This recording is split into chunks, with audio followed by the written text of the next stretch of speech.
Au programme officiel du G20, croissance économique et commerce. Mais les affaires risquent d'être gâchées par les divisions sur des frappes militaires en Syrie. Barack Obama, qui espère obtenir la bénédiction du Congrès américain, va tenter de réunir le maximum de soutien autour de lui. Ce que nous envisageons est limité, c'est quelque chose de proportionné, ça dégradera les capacités d'Assad.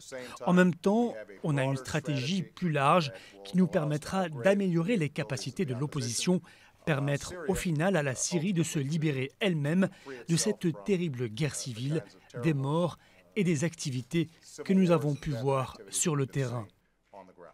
Mais aux yeux de certains, comme le président russe Vladimir Poutine, cela ressemble trop à un renversement de régime. Et des frappes sans un aval de l'ONU seraient une agression. Un consensus des 20 semble donc hors d'atteinte, mais certains espèrent encore qu'un accord plus réduit est envisageable.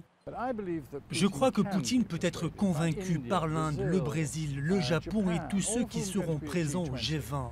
Il est temps pour le Conseil de sécurité de mettre fin au blocage et d'arriver à une solution constructive et rassembler tout le monde dessus.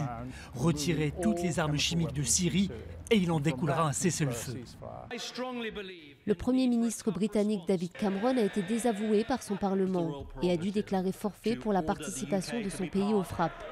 En revanche, le président français semble toujours déterminé à accompagner les États-Unis malgré l'hostilité de l'opinion publique et d'une partie du Parlement.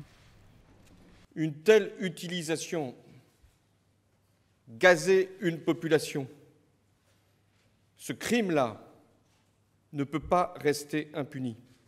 Sinon, c'est le risque de la récidive, c'est la menace de l'extension.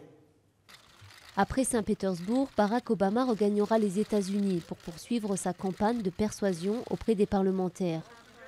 Le Congrès doit se réunir à partir de lundi prochain.